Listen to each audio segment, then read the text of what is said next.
Ram Ram. Good morning. आज सोचा कुछ कंसेप्ट्स को दोबारा रिकॉल कर लेते हैं, है ना। तो ये आपके लिए भी फ़ायदेमंद होंगे। तो हमें ज्योग्राफी में कुछ कंसेप्ट्स को माइंड में रखना होता है। तो कंसेप्ट फर्स्ट है कि हवा है ना, wind moves from high pressure to low pressure. Concept second है land warms and cool down quickly as compare to sea. भाई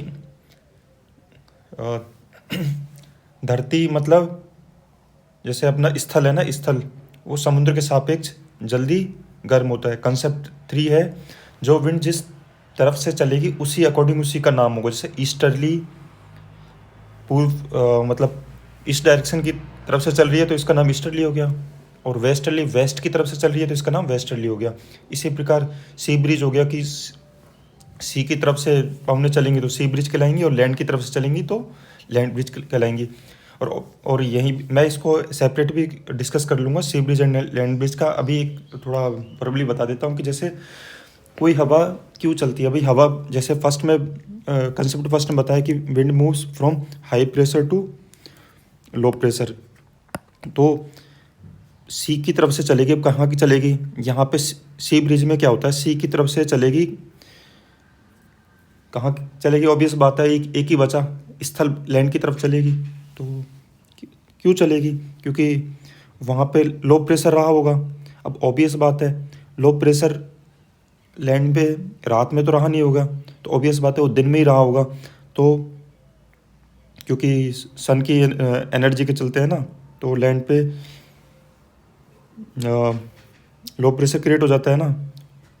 तो ठीक है, तो दिन में है ना सी ब्रिज वाली फिनोमिना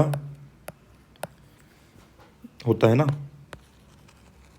ड्यूरिंग डे टाइम।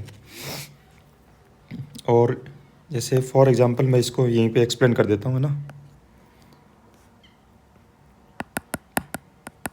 ये हो गया सी, सी कह लो, समुद्र कह लो, है ना। और ये हो गया लैंड, है ना। और यहाँ पे हम प्यारा सा सन बना देते हैं ना। तो इसकी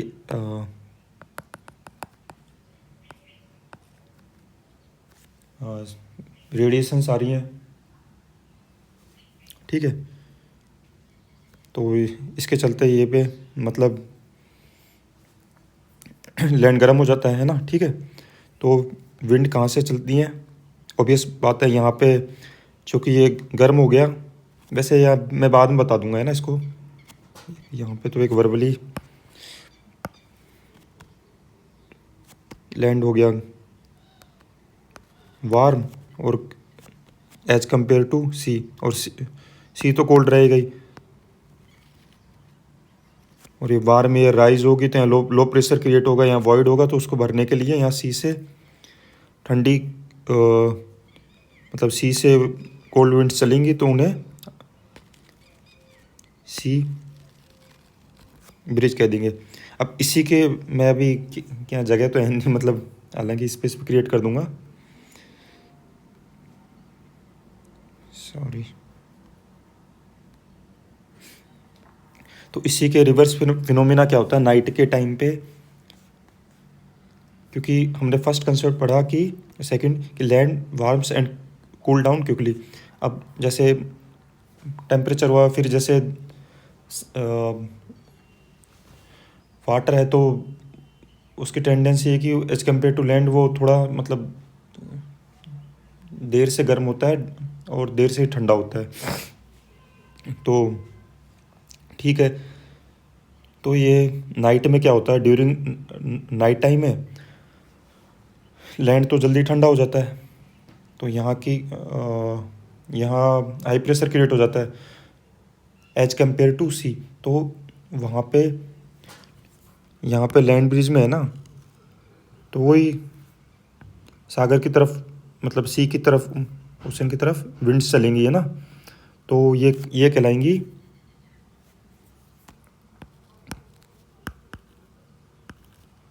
लैंड ब्रिज, है ना।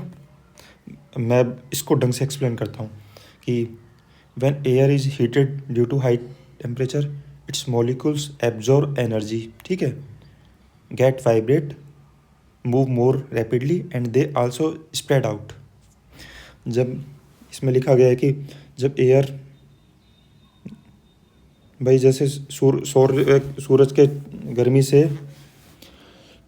एयर गर्म होती है ना, मतलब हाई टेम्परेचर के चलते हैं ना, तो इसके अणुओं का मतलब एब्जॉर्व कर लेते हैं ना एनर्जी, और वो क्या, ऑब्वियस बात है उनकी, फिर वो वाइब्रेट करेंगे, ठीक है, और स्प्रेड आउट करेंगे, मतलब मूव, और जैसे एनर्जी लेके वो क्या रैपिडली मूव करेंगे और फैलेंगे, ठीक है।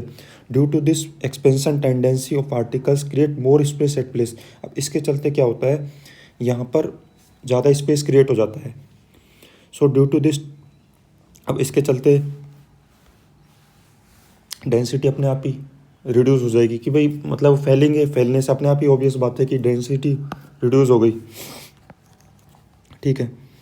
और हम एक बात और कर लेते हैं कि warm oblique hot air exhibit rising tendency, कि वार्म और हॉट एयर है ना, उसकी प्रवृत्ति क्या होती है, उठने की प्रवृत्ति होती है। कैसी होती है, राइजिंग टेंडेंसी, ठीक है। And move upward oblique vertically due to